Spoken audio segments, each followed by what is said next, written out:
The wind had teeth that morning. It came howling off the ridge like something alive, sharp, dry, and mean enough to peel the hide off a man who stood still too long. The sky above Medicine Creek wasn't blue. It was bone, white, the kind that makes your eyes ache. I was riding the fence line, just me, my horse, and the sound of the world trying to tear itself apart. There ain't much left for a man like me but land, chores, and the silence between the wind gusts. I'd made peace with that, or so I thought. The storm rolled in fast. Dust swallowed the horizon until the whole world turned the color of rusted iron. My horse, Buck, snorted and jerked his head, uneasy. That's when I saw her, or what I thought was a rag tangled in the wire. But rags don't bleed. She hung there by the arms, half naked, the skin of her wrists torn open from the barbs. A woman, maybe 20, maybe less. The wind pushed her body like a broken puppet. The first thing I noticed wasn't the blood. It was the silence.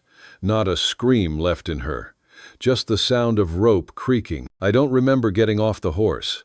I just remember the knife in my hand and the feel of steel in my fingers. Easy now, I said to no one. My voice came out rough, like gravel kicked under boots. Up close, she didn't look human, more like something the desert had half finished. Hair matted with blood, mouth split, breath shallow. A crude sign lay half buried in dust. The savage gets what she gave. Whoever did this wanted her to be found, wanted someone to remember. For a long minute, I just stood there, staring, thinking maybe it was a bad idea to get involved. The kind of idea that gets you killed in these parts. The army didn't take kindly to anyone helping their runaways. But then her hand twitched. Barely. That's all it took. I cut the wire. She fell hard, like a sack of sand, and the sound she made, half gasp, half sob, hit me straight in the gut. I wrapped her in my coat, carried her to the horse, and laid her across the saddle. She was light, too damn light. By the time I reached the cabin, night had crawled up behind me. The wind was dying down, but it left the land looking scoured and mean. The door hinges moaned when I pushed inside. The cabin smelled of smoke, coffee, and years gone stale. I set her down on my cot, lit the lamp, and for the first time saw her face. She wasn't white. Skin like copper dust, cheekbones sharp as the ridges outside. A Cheyenne girl, maybe. There were brands burned along her shoulder, army iron. By the look of it, my stomach turned. She opened her eyes once, dark, wild, then closed them again. I boiled water, tore up an old shirt, cleaned what I could. She didn't flinch, not even when I poured whiskey on the wounds. I kept talking anyway, not sure for whose sake.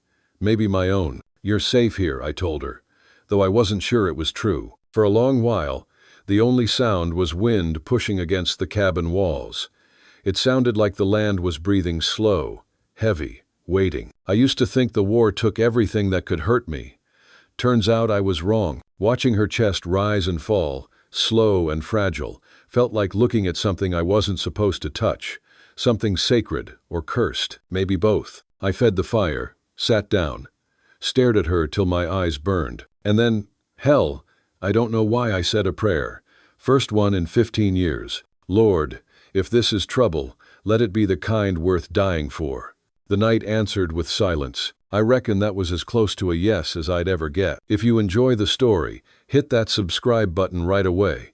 And if you don't, then just hit the like button anyway to keep more Wild West love stories coming. I didn't sleep that night. Every time I shut my eyes, I saw her hanging there again, her body swinging like a ghost in the wind. By dawn, the world outside was washed clean sky, pale blue, the creek whispering down the gully. She was still breathing. That was something. When she finally stirred, her voice came soft, broken like a reed. Why? I didn't have an answer. Maybe because no one else would have stopped. Maybe because I was too damn tired of walking past pain like it wasn't there. I poured her a cup of water. She drank slow, eyes never leaving mine. I saw fear there, and something else, something like defiance. Name? I asked. She hesitated, lips dry.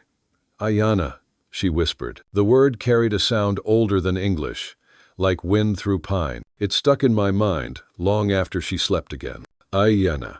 I looked out the window.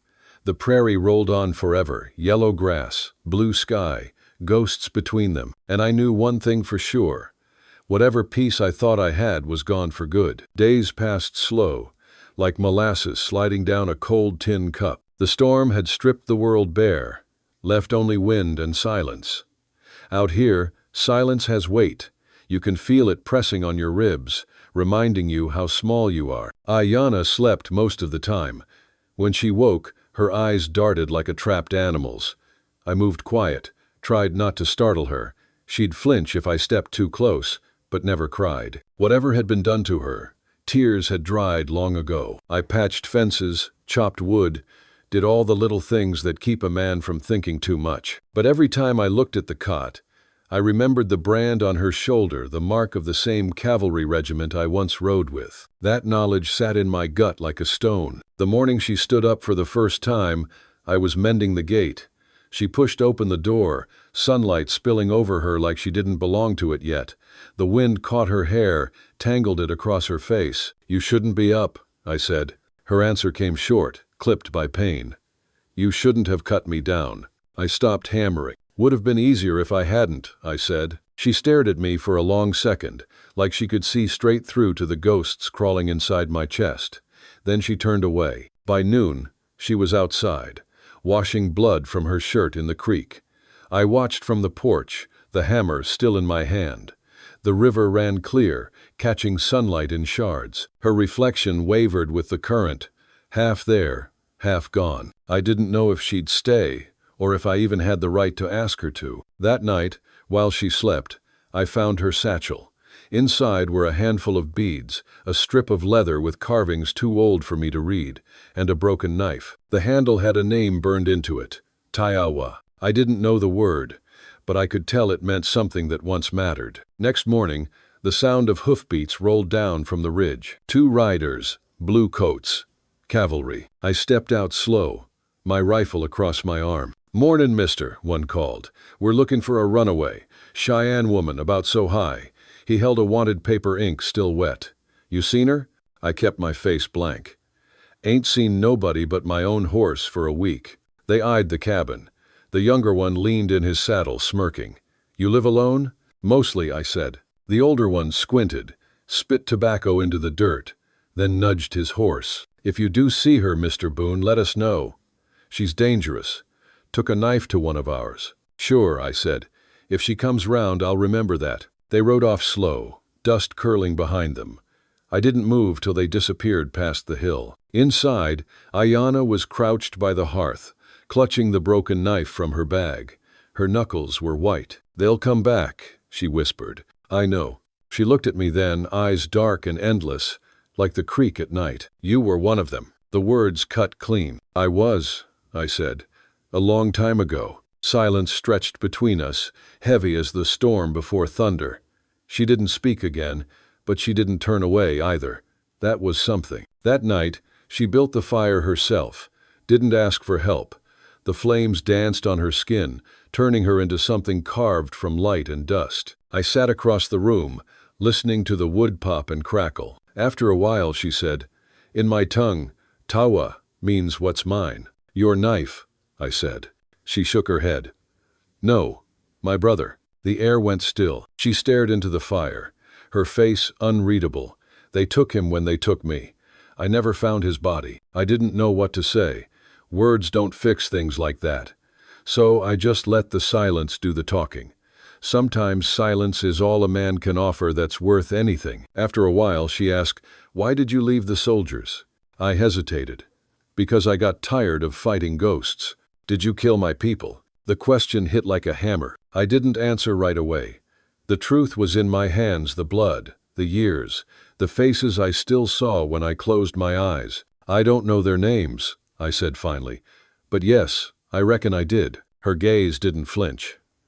"Then the spirits brought me here to make you remember." Maybe they had. Later that night, when the wind rose again, I caught her standing at the doorway, hair whipping across her face, watching the plains. She looked like she belonged to the storm. "You planning to run?" I asked. "Would you stop me?" I thought about it. "No." She looked at me then. Really looked. "Then I'll stay until the wind changes." I nodded.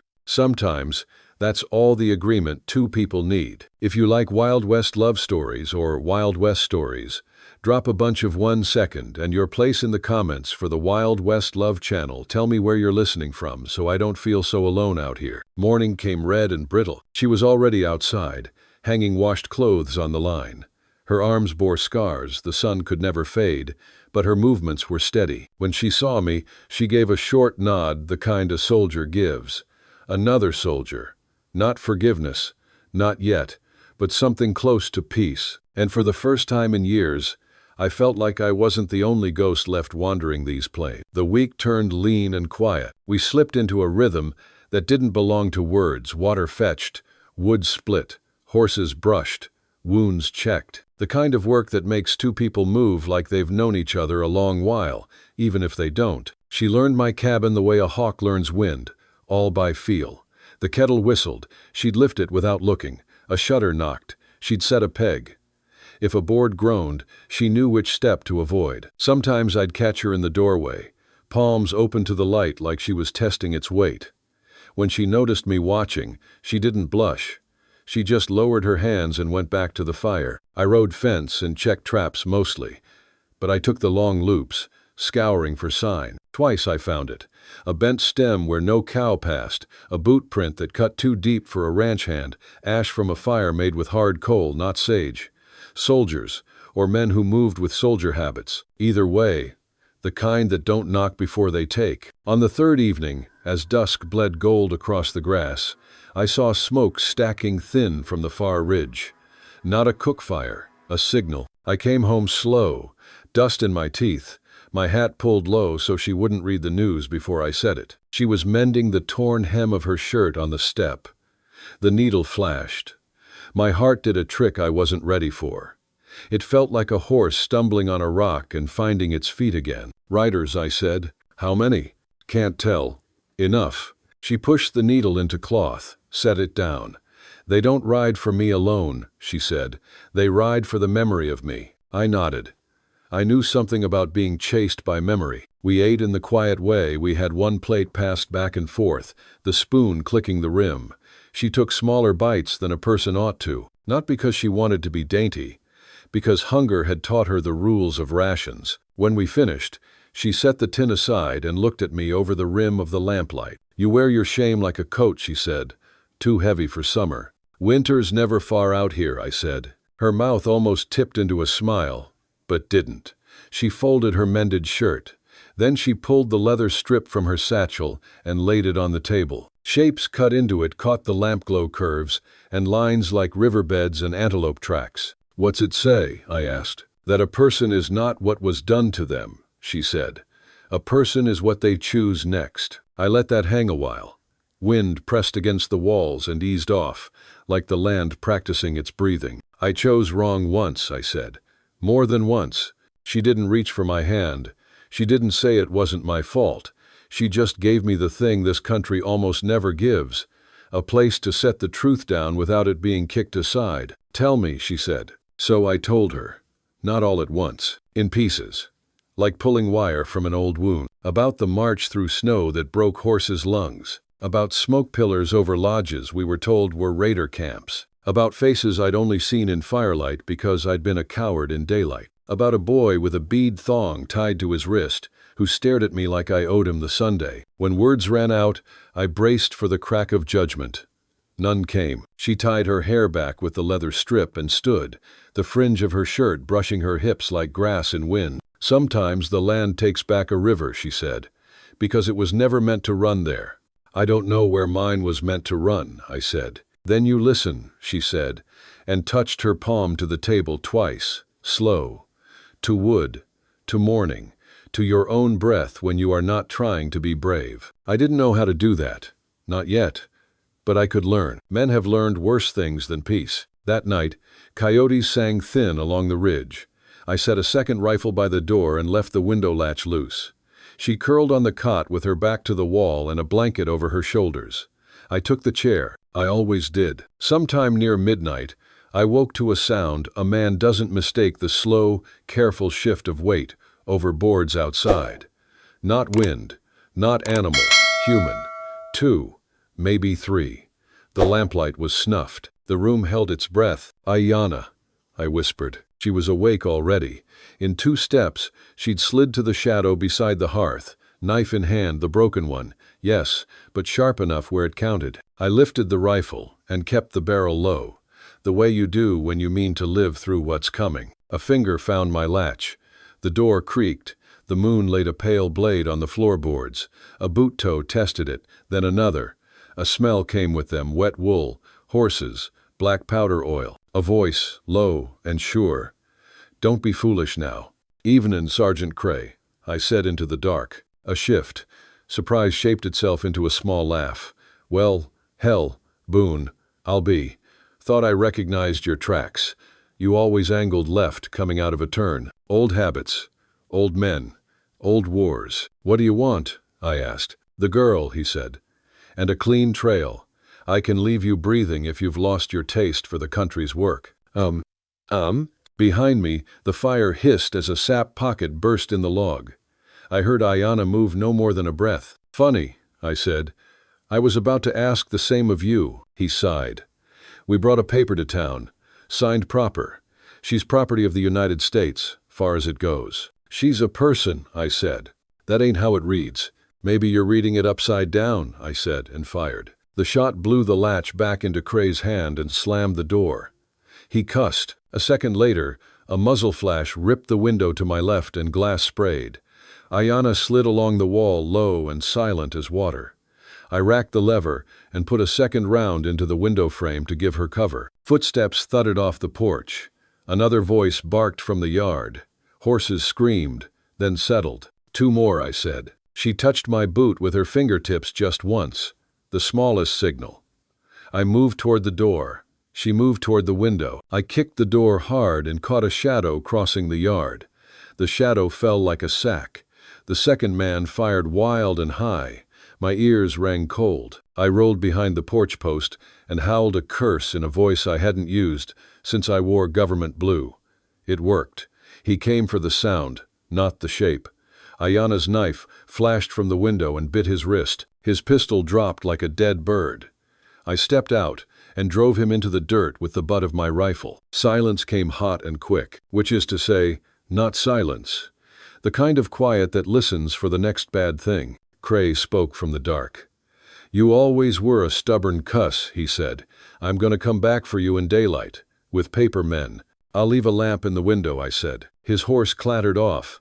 The other horses fussed, then settled into the takeaway rhythm you hear after men decide not to die yet. I stood there until the night gave me back my breath. Then I went inside and fixed the door with what nails I had left. Ayanna washed the blood off her hands without comment. It wasn't all theirs. She bound the cut across my forearm with steady fingers and a strip of cloth from her mended shirt. When she finished, she pressed her thumb against my pulse for a count I didn't know. "You didn't have to stay in that doorway," she said. "I've stood in worse," I said. She lifted an eyebrow. "You say that like it's a thing to be proud of." "Oh, it's the only thing I ever learned," I said. "No," she said. "You learned to listen." Maybe I had. The cabin was full of small sounds I'd never noticed until they meant survival. Fire ticking low. Horses breathing like old men. The night asking questions through the chinks in the wall. We didn't sleep. We watched the dark. Toward morning, when the sky paled to tin, she set a small bowl between us and sprinkled dry leaves into water. The smell rose sharp and green. "My grandmother," she said, "called this the drink that makes your heart walk slower so your eyes can walk faster." I took a sip. It tasted like rain we never get. "You told me one thing," she said. "Now I tell you one thing. I wasn't born Ayanna. That's a name I carried to keep my true one from being called by men with guns. What do you want me to call you?" She studied my face like the first day, but gentler. "Later," she said, "when you've earned the right to know something that belongs to me." I nodded. The nod felt like placing a stone where a post would go later. Not a fence, a house. Maybe. Near noon, the town sent its question in dust again. This time, not soldiers, men with tin stars, and men with tin souls, who rented their aim by the hour. A marshal I didn't know rode at their head. The kind that wears a badge like a sermon and a gun like punctuation. They stopped at my gate. The marshal tipped his hat respectable. Behind him, a face I knew, the storekeeper's boy, older and meaner, stared at the broken glass in my window and the scuffed dirt by the porch, and made a choice with his smile. "Mr. Boone," the marshal called. "We'd like to talk friendly." "Talk's cheaper than bullets," I said, and walked down to the fence with my hands open. Ayanna stood in the dark behind me, just off the window line. I didn't look back. It's a funny thing, trust. It isn't loud when it arrives. It just takes a chair and sits. "Paper says," the marshal began, and lifted a folded thing, "you're harboring a fugitive who cut a trooper and fled government custody.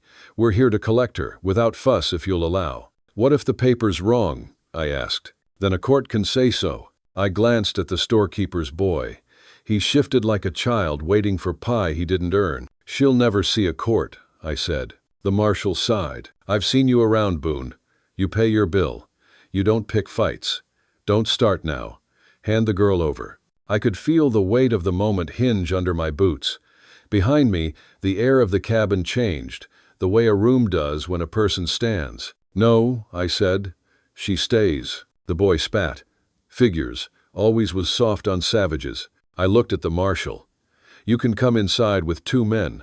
Leave your guns at the gate, and we'll talk what's true. Or you can try the door with all of you, and we'll talk smoke and splinters." He studied me the way men study weather. Then he did a thing I didn't expect. He nodded, handed his pistol to the deputy, swung down from his saddle, and walked to the gate alone, paper in one hand, hat in the other. Inside, he touched the brim to Ayanna without looking at her face too long, the way a person looks at the sun when they remember what it can do. He read the paper. We told him what happened last night. He measured the holes in my door, the blood on the threshold, the angle of a bullet path like a carpenter measuring a beam. When he was done, he folded the paper and put it away. "Sergeant Cray's a liar," he said. "Been one for years." He turned to Ayanna. "Miss, I can't tear this paper, but I can put 2 hours between it and you." "How far's 2 hours?" I asked. "As far as 2 good horses and a man who knows how to miss being seen," he said. Then he looked hard at me. "You, that man?" "I was once. I might be again." He left the way he came. The men outside muttered. The boy sneered and turned it into a cough when the marshal's eye cut his way. Dust swallowed them down the lane. The yard went quiet as a church after the hymn. Ayanna closed the door. She leaned her forehead against the wood and set her palm flat like a prayer. 2 hours, she said. "We'll make them worth more," I said. We packed without noise. Not much to take. Rope, jerky, a coffee bag, her beads.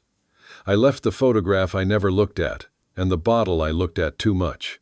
I took the old Bible because a man needs a thing to hold when his hands remember hell. I stoked the hearth until the belly of it was red and laid a fresh log the way you do when you're telling a fire to keep a place for you in case you find your way back. Out by the corral, I saddled Buck and my spare mare. She moved to the gate and stood there like the path had been waiting for her feet since the day she was born. Sunlight ran along the top wire like a thin river. I handed her the canteen. She drank slow, tilted it my way. I took my swig, wiped my mouth, and felt something new, something simple and dangerous in its gentleness. A life I wouldn't hate living. She tied the leather strip around her wrist. "When we ride," she said, "you ride beside me, not in front, not behind." "Beside," I said. The word fit right in the mouth. We swung up. The saddles took us like old friends. I looked once at the cabin window patched with cloth, door scarred, smoke lifting a thin thought into the big sky. "You ready?" I asked. She didn't answer. She leaned into the mare, and the mare took the ask. We moved together, 2 figures cutting a line through yellow grass toward the cottonwoods that hid the creek's bend. The world opened. Wind found us. It didn't bite this time. It carried. We rode the bank where hooves leave less print. We forded where stones break water into noise. We let the land teach us how not to be seen. And somewhere between one breath and the next, I realized the thing I hadn't dared name. I didn't feel alone anymore. Night waited for us beyond the cottonwoods, and men waited beyond night. But right then the sun was warm on my shoulders, and a woman rode within reach of my hand, and the west, hard, unforgiving, beautiful, gave us a corridor of light to pass through. "Tell me something true," she said without looking over. "I will stay," I said, and heard how much it cost to speak it, and how cheap it sounded next to the debt I owed. She nodded. "Then ride." We did. The creek threw a silver laugh under us. A hawk wrote secrets in the sky. Far off, the ridge held a promise I didn't trust yet but wanted to. Maybe that's all a man like me gets. Maybe it's enough. "Hey there. Friend, take a moment and get yourself a full glass of water. Your body will thank you." By the time we hit the foothills, the sun was gone, and the moon looked like it had bled thin. 2 hours had become 4, and still we rode.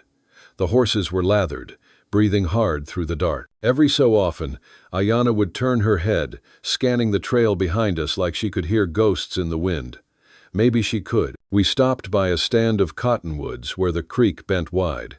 I slipped off Buck and let him drink. My hands were shaking not from fear, but from the thing that comes after it. The body remembering it's alive, she crouched by the water, cupping her palms. The moonlight caught her face, and for the first time since I'd known her, I saw it without shadow. She wasn't young the way girls are young. She was young the way fire is burning because there's no other choice. "They'll come by dawn," she said. "I know. You could leave me here." "I could." She looked up. "But you won't." No," I said. "I won't." For a long while, neither of us spoke. The water whispered through the reeds, like an old story that didn't care who heard it. I found a dry patch under the trees and started a small fire no bigger than a man's hand. She sat across from me, quiet, watching. "You still haven't told me your true name," I said. She tilted her head. "Would it change what you've already done?" "No." "Then it can wait till morning." I nodded. Sometimes words don't fit in the hours that matter most. The night pressed in, heavy. Coyotes sang, far and lonely. I felt the ache in my side where Cray's bullet had grazed me days before. She noticed. "Let me see," she said. "It's fine." Her look said it wasn't a request. I pulled up my shirt. The skin was angry, red, edges blackened. She soaked a cloth and pressed it to the wound. I hissed. "Hurts less if you don't fight it," she murmured. "Everything worth something hurts," I said. She almost smiled. "You sound like a man who finally learned to listen." When she was done, she sat back on her heels. The fire painted her skin gold and shadow.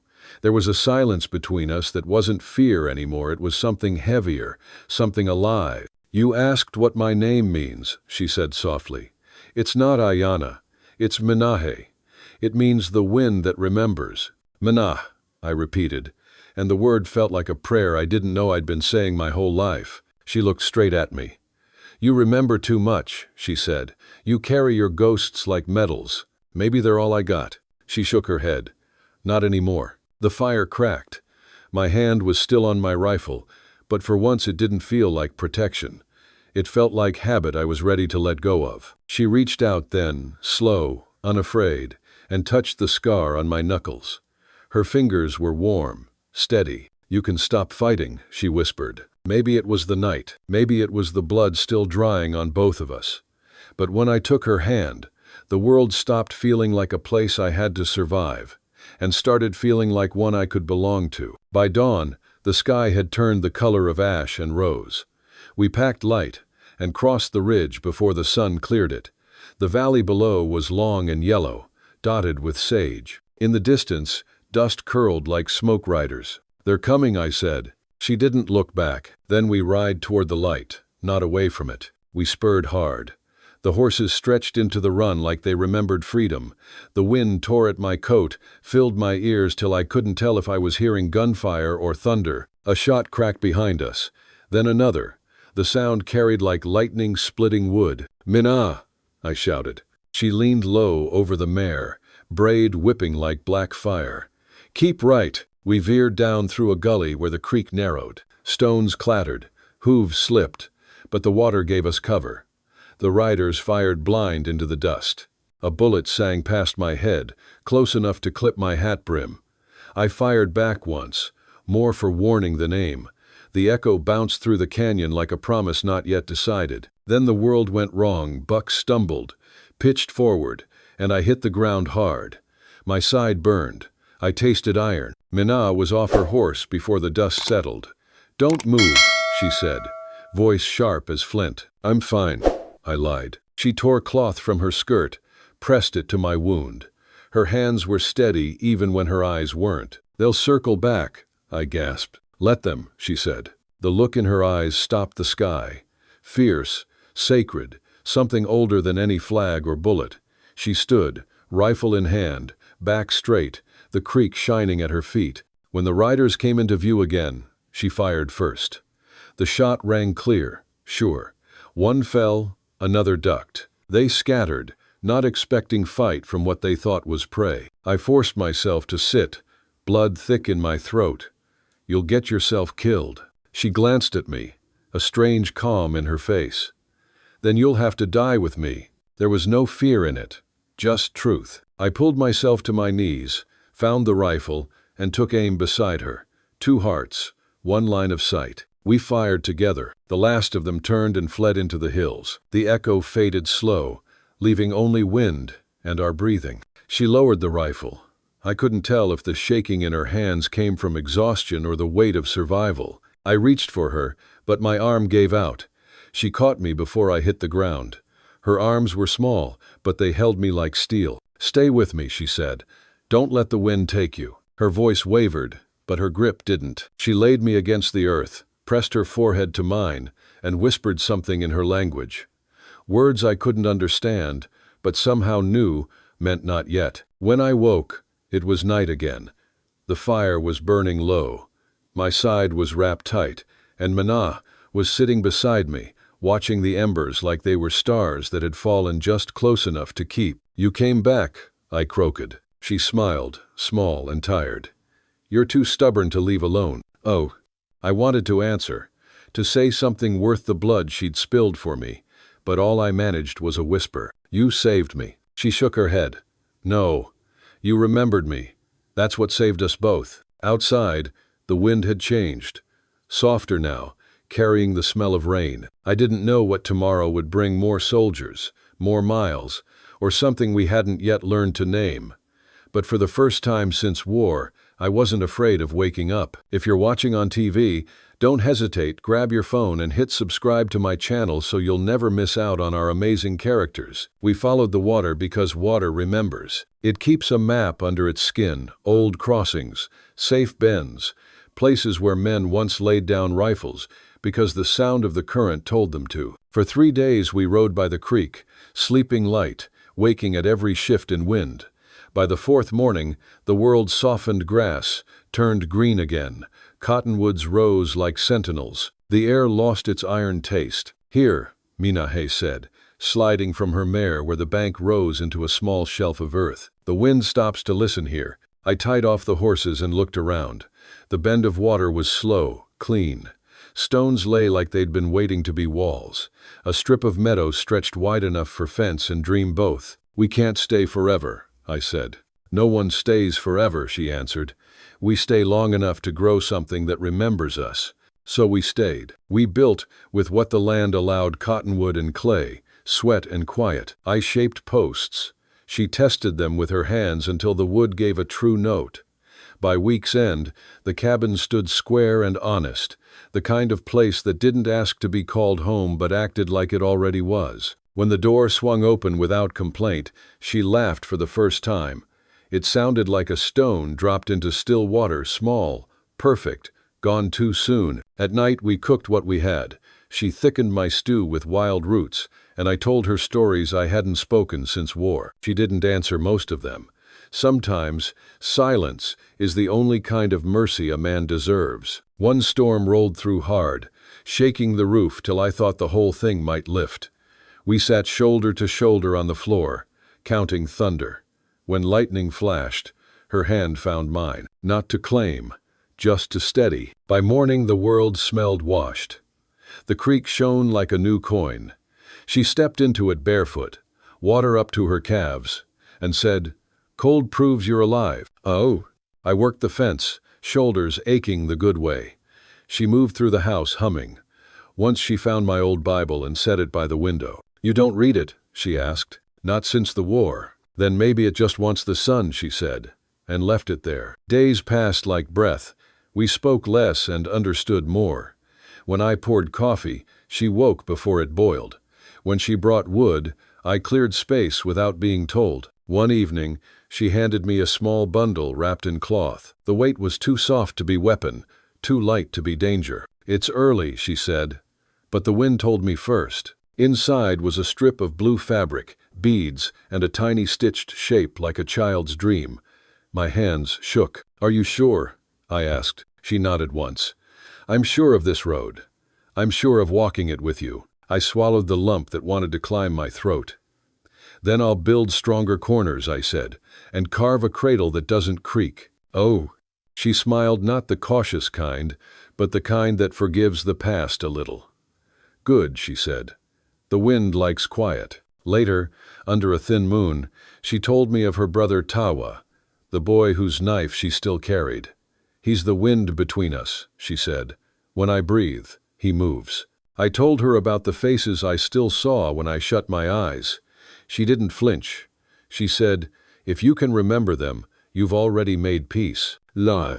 We set a small post by the river and burned one word into it. Remember, not a grave, a mile marker. Summer found us. The grass bowed under its own weight. The horses learned our whistles. The fire stopped needing to be big. Some nights, she'd sing without words, a sound low and soft as the earth turning. One morning, I woke to her sitting in the doorway, watching dawn spill across the plain. I sat beside her, close enough to hear her heartbeat match mine. No talk, just the sound of two people who had run out of reasons to hide. She never asked me to say love. She asked for smaller words, stay, listen, equal. I gave them, one by one, the way a man gives up armor he no longer wants to wear. When the first cold rode down from the ridge, we packed the seams with clay and hung an extra quilt. She filled jars with dried mint. I built the cradle and set it near the bed so the night wind could rock it for us. We stood a long time looking at what our hands had made. Not perfect, I said. Human, she said. Which is better? We never saw Sergeant Cray again. Maybe the desert took him. Maybe his own ghosts did. The marshal's promise of 2 hours head start had turned into seasons. We lived by that mercy, careful and grateful. A hawk nested on the bluff. Deer came to drink without fear. Sometimes travelers' smoke rose on the far horizon, and we'd douse our fire until night swallowed the threat. But danger never reached our door again. One Sunday, while the light thinned to gold, Minahe said, "Do you think the world will remember us?" I looked at the river, at the cradle, at the word carved in the post. If not the world, then the wind. And maybe that's enough. She nodded. The wind keeps better stories than people do. We didn't ride off into the sunset. We stood still and let the light ride over us, painting the scars and the new wood with the same patient hand. Somewhere out there, men still tried to cure loneliness with bullets. Papers still carried names of people the law would never understand. But here at Medicine Creek, one woman and one man had chosen each other freely, and that choice was louder than any sermon I ever heard. When it came time to rest, she leaned into me not because she needed to, but because she wanted to. The horizon stretched wide, a long door God forgot to close. "Think we'll make it?" I asked. She looked at the house, the post, the cradle shadow in the firelight. "We already did," she said, and I believed her. Because for the first time in years, my lungs worked without command, and the weight I'd worn like armor felt more like a blanket shared between two breathing hearts. If we ever have to move, we'll take the cradle and leave the door latch oiled, the hearth swept. Maybe someone else will find this place and hear the sound of 2 tin cups stacking, a sound small as grace, but big enough to keep. Whatever comes, we'll meet it side by side, not in front, not behind. Out here, the wind forgets names fast, but it remembers hearts that refuse to turn cold. I ain't the man I was when this story began. Somewhere between the dust and her voice, I learned that strength ain't about the trigger you pull. It's about the hand you choose to hold when the sun goes down.